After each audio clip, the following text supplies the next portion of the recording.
Hello guys, இன்னைக்கு நம்ம பார்க்க போகிறது I'm a part timer for the காட்ஸ்ங்கிற மன்வா சீரிஸோட எபிசோட் 7. அதனால நம்ம வீடியோக்கு யாராச்சும் புதுசாக இருந்தீங்கன்னா மறக்காம நம்ம சேனலை சப்ஸ்கிரைப் பண்ணி வச்சுக்கோங்க. கூடவே இன்ஸ்டா ஐடியும் டிஸ்கிரிப்ஷனில் கொடுத்து வச்சிருக்கேன். யாருக்காச்சும் ஃபாலோ பண்ணணும்னு ஐடியா இருந்துச்சுன்னா ஃபாலோ பண்ணிக்கோங்க. சரி, ஓகே, நான் உங்களை ரொம்ப பேசி போர் அடிக்க விரும்பல. கசகசன்னு பேசாம கதைக்குள்ள போயிடலாம்.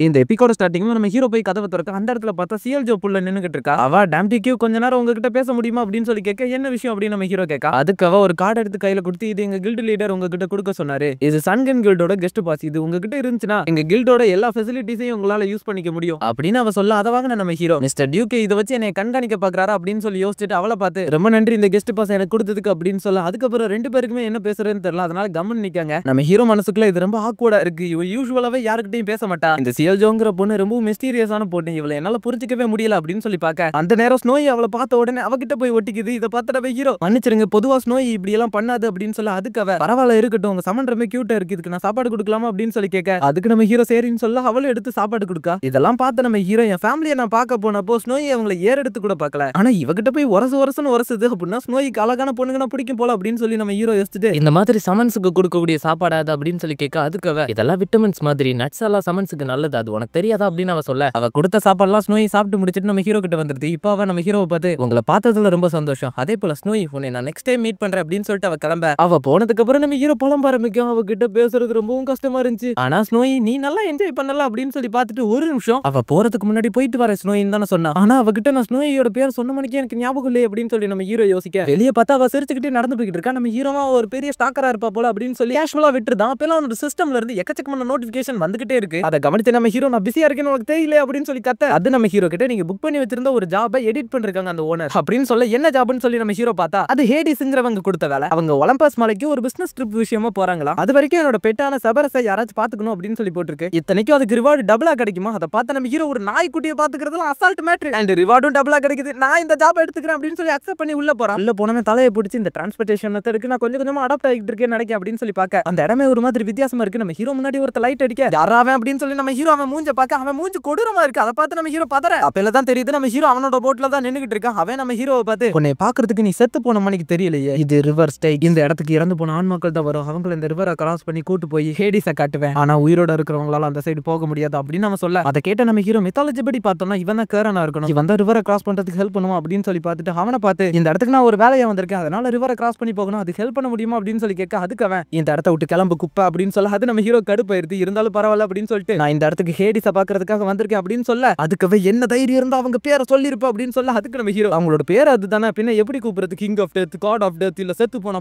அப்படி கூப்பிடணுமா அப்படின்னு சொல்லி நம்ம ஹீரோ கேட்க, நீ ரொம்ப பேசிட்டேன், உன் வாழ்க்கை மேல உனக்கு ஆசை இல்ல போலே அப்படின்னு சொல்ல, இதைத்தான் நான் உங்ககிட்ட சொல்லணும், நீ தான் முதல்ல ஆரம்பிச்ச அப்படின்னு நம்ம ஹீரோ சொல்ல, அதுக்கு அவன், உனக்கு ஒரு விஷயம் தெரியுமா முட்டாள் கடவுளே, என் கையில ஒரு வெப்பன் இருக்குல்ல, இதை வச்சுதான் இதுக்கு முன்னாடி இந்த இடத்துக்கு வந்த எல்லா கடவுள்களையும் கொன்ன அப்படின்னு சொல்ல, அப்படியா, எனக்கு ரொம்ப பயமா இருக்குப்பா அப்படின்னு நம்ம ஹீரோ சொல்றான். கடைசியா நான் உனக்கு ஒரு வாய்ப்பு தரேன், இந்த இடத்த விட்டு நீ ஓடி போயிரு அப்படின்னு சொல்ல, அதுக்கு நம்ம ஹீரோ மிடில் ஃபிங்கர் எடுத்து அவன் மூஞ்சுக்கு முன்னாடி காட்டுறான். அதுல கடுப்பானவே நம்ம ஹீரோ அட்டாக் பண்ண பார்க்க, நம்ம ஹீரோ பண்ற அட்டாக்ல இருந்து டாட்ச் பண்ணி ஸ்னோயே அப்படின்னு சொல்ல, ஹெர்குலிஸ் கிளப் அது மாதிரி நம்ம ஹீரோ கைக்கு வருது. அதை பார்த்து அவன், அந்த கிளப் எப்படி உன் கையில அப்படின்னு சொல்லி கேட்க, அதுக்கு நம்ம ஹீரோ, அப்ப மித்தாலஜிக்கல் ஸ்டோரியில உண்மைதானா, உனக்கு இந்த கிளப்பை பத்தி தெரியுமா என்ன அப்படின்னு சொல்லி பார்க்க, அதுக்கு அவன், எப்படி எனக்கு தெரியாம இருக்கும், இந்த கிளப்பை வச்சிருந்தவன் தான் என்னை அடிச்சு போட்டு இந்த ரிவரை உயிரோட கிராஸ் பண்ணிட்டு போன ஒரே ஆளு, இத்தனைக்கும் அவன் ரைடுக்கு காசு கூட கொடுக்கல அப்படின்னு சொல்லிக்கிட்டு இருக்கல, கிளப்பை வச்சு மண்டேவே போடுறான் நம்ம ஹீரோ. இப்ப நம்ம ஹீரோ அவனை பார்த்து, நான் ரொம்ப பிஸியா இருக்கு, அதனால கொஞ்சம் சீக்கிரமா போகலாமா அப்படின்னு சொல்லி கேட்க, அட்லீஸ்ட் காசாச்சு கூட அப்படின்னு அந்த ரீப்பர் கேட்க, அதுக்கு நம்ம ஹீரோ, ஒரு மணிக்கு கொடூரமா லுக் கூட, அதை பார்த்து பயந்து அந்த ரீப்பர், இல்ல பரவாயில்ல நீங்க போய் உட்காருங்க நான் கூட்டு போறேன் அப்படின்னு சொல்லி கூட்டு போகுது. இப்ப நம்ம ஹீரோ வர வேண்டிய இடத்துக்கு வந்தது, ரைடுக்கு ரொம்ப நன்றி அப்படின்னு சொல்லி போட்டு விட்டு இறங்கலான்னு பாக்கல, அந்த ரீப்பர் சூழ்ச்சி பண்ணி நம்ம ஹீரோட சோலியை முடிச்சு விடலான்னு பாக்குது. ஆனா நம்ம ஹீரோட 6th சென்ஸ் பவர் ஆக்டிவேட் ஆகி அந்த அட்டாக் வர போறது முன்னாடியே கணிச்சு அவனோட உடம்பு அதுவாவே டாச் பண்ணுது. அதை பார்த்தா நம்ம ஹீரோ, பரவாயில்ல 6th சென்ஸும் நல்லா தான் இருக்கு அப்படின்னு சொல்லி பார்க்க, அப்படியே அந்த ரீப்பரை பார்த்தா, உனக்கு ஒரு பாடம் சொல்லி கொடுக்கலன்னா நீ திருந்த மாட்ட போலி அப்படின்னு பொலன்னு பொழந்து போட்ல தூக்கி போட்டுட்டான். அப்பெல்லாம் அந்த இடத்துக்கு ஹேடிஸோட ஒய்ஃபான பிரசஃபோன் வந்திருக்கா. அவன் நம்ம ஹீரோவை பத்தி, என்னோட ஹஸ்பண்ட் இந்த இடத்துல இல்ல, அதனால சபரஸ் இருக்கிற லொகேஷனை நான் உனக்கு காட்டுறேன் அப்படின்னு சொல்லி கூட்டு போய்கிட்டு இருக்கா. அந்த நேரத்துல நம்ம ஹீரோ அவனோட பேரை சொல்லி இன்ட்ரோடியூஸ் ஆகிக்கிறான். இப்ப அந்த பிரசஃபோனுங்கிற காடஸ் நம்ம ஹீரோவை பார்த்து, மன்னிச்சிரு ரொம்ப தூரம் நடக்கிற மணிக்கு தோணுதுல, சபரஸ் ரொம்ப தூரம் தள்ளி இருக்கான், முன்னாடி எல்லாம் இந்த பார்ட் டைம் ஒர்க்குக்கு அப்ளை பண்றவங்கள சபரஸுக்கு முன்னாடி தான் சமன் பண்ணுவோம், பட் சபரஸை பார்த்ததுமே அவங்க பயந்து போயிருவாங்க, அதனாலதான் இப்ப ரொம்ப தூரம் தள்ளி சமன் பண்றோம் அப்படின்னு அவங்க சொல்ல, அதை கேட்டு நம்ம ஹீரோ மனசுக்குள்ள, மத்த காட்ஸ் மணிக்கெல்லாம் நான் பயப்பட மாட்டேன், ஏன்னா நான் தான் காட் ஆஃப் ஸ்வார்ட்ஸ் அப்படின்னு சொல்லி பணாத்திக்கிட்டு இருக்கேன் மனசுக்குள்ள. இப்படி அவங்க ரெண்டு பேரும் பேசிக்கிட்டே சபரஸ் இருக்கிற லொகேஷனுக்கு வந்துருந்தாங்க. அதை பார்த்த உடனே தான் நம்ம ஹீரோக்கு புரியுது, அது ஒரு ஜெய்ஜாண்டிக்கான 3 தலை கொண்ட உல்ஃப்னு சொல்லிட்டு இவ்வளவு நேரம் நம்ம ஹீரோ பப்பியை பாத்துக்க போறோம்னு சொல்லிட்டு தான் வந்திருப்பான். அதை பார்த்த உடனே அவனோட உயிர் அவனோட உடம்ப விட்டு போற மணிக்கு அவனுக்கு ஃபீல் ஆகுது.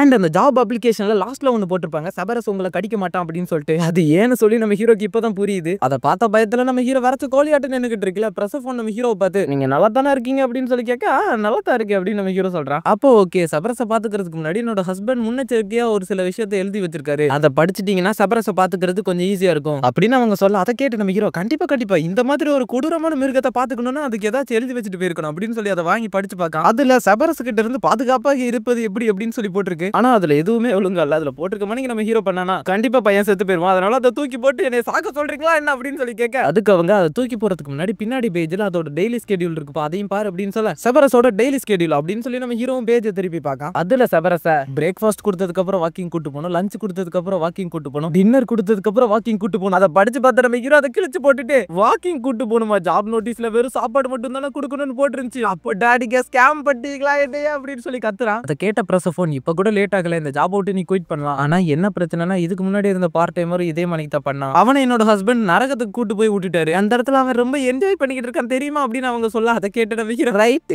நான் வேலை பார்க்க மாட்டேன்னு சொல்லலையே, வேலை யார வைப்போமா அப்படின்னு சொன்ன நம்ம ஹீரோ ஃபர்ஸ்ட் வேலையா அதுக்கு சாப்பாடு கொடுக்கணும். அதனால சாப்பாடு எடுத்துட்டு வந்து அதுக்கு முன்னாடி நிக்க அது நாய்க்குட்டி மணிக்கு நாக்க தொங்க போட்டுக்கிட்டு இருக்கு. அதை பார்த்தா நம்ம ஹீரோ இதுக்கு முன்னாடி டாக் கஃபேல நான் பார்ட் டைமரா ஒர்க் பண்ணிருக்கேன், அந்த மாதிரி தான் இந்த வேலையை இருக்க போகுதுன்னு நினைக்கிறேன், என்ன நாய் மட்டும் கொஞ்சம் பெருசா இருக்கு அப்படின்னு சொல்லி பாக்கா. இப்ப நம்ம ஹீரோ செபரஸ் உட்கார் பாப்போம் அப்படின்னு நாய் மாதிரி அதை ட்ரீட் பண்ண, அதை கேட்ட உடனே மண்ண மாதிரி நம்ம ஹீரோ மூஞ்சில போட்டுருது. இதை பார்த்த பெர்சஃபோன் நம்ம ஹீரோவை பார்த்து சிரிச்சுக்கிட்டு இது வரைக்கும் நான் பார்த்ததுலேயே ஒரு சில்லியான பார்ட் டைமர்னா அது நீ தான், ஏன்னா செபரஸ் யாரோட பேச்சையுமே கேட்காது, ஹேடிஸோட ஆர்டர் மட்டும் தான் அது ஒபே பண்ணும் அப்படின்னு சொல்ல. அதை கேட்ட நம்ம ஹீரோ கடுப்புலயே இப்போ புரியுது ஏன் இந்த ஜாபுக்கு எவனும் அப்ளை பண்ண மாட்டேக்கான் அப்படின்னு சொல்லிட்டு. இப்போ நம்ம ஹீரோ கடுப்புல இந்த வாங்கிக்கோ சாப்பாடா அப்படின்னு நடுவில் இருக்க மூஞ்சிலேயே அந்த மீட்டை தூக்கி போட, அதை பார்த்த பக்கத்துல இருந்த 2 மண்டையும் சிரிக்குது. இதை பார்த்த நம்ம ஹீரோ ஃப்ரெண்டை பார்த்து சிரிக்காத அப்படின்னு சொல்லி அதோட மூஞ்சிலேயே மீட்டை தூக்கி அடிக்க. இதுல கடுப்பான செபரஸ் நம்ம ஹீரோவை கடிக்க வர நம்ம ஹீரோ அந்த செயினை மென்ஷன் பண்ணி அது உன்னை கட்டி இருக்கிற வரைக்கும் நீ எதுவுமே உன்னால பண்ண முடியாது அப்படின்னு சொல்றான். செபரஸோட கோவத்துக்கு அந்த செயினை அத்துக்கிட்டு வந்துருது. இதை பார்த்து நம்ம ஹீரோ அந்த செயின் உடையுமா அப்படின்னு சொல்லி கேட்க, பெர்சஃபோனை பார்த்தா இது வரைக்கும் இந்த செயினை நான் உடஞ்சே பார்த்ததுல வாவ் இதெல்லாம் உடைக்க முடியும் போல அப்படின்னு சொல்லி ஆச்சரியமா பார்த்துக்கிட்டு இருக்காங்க. அதை பார்த்த நம்ம ஹீரோ ஆச்சரியப்படுறதுக்குலாம் இங்க நேரம் இல்லமா, அதுக்கே அது என்னை கொல்ல வருது, என்ன கதை இது அப்படின்னு சொல்லி கேட்க, அதுக்கு அவங்க இது வரைக்கும் செபரஸ் இந்த மாதிரி செயினை உடைச்சலாம் நான் பார்த்ததே கிடையாது, இப்பதான் நான் ஃபர்ஸ்ட் டைம் பாக்குறேன், கவலைப்படாத செபரஸோட மாஸ்டரோட ஒய்ஃப் நானு,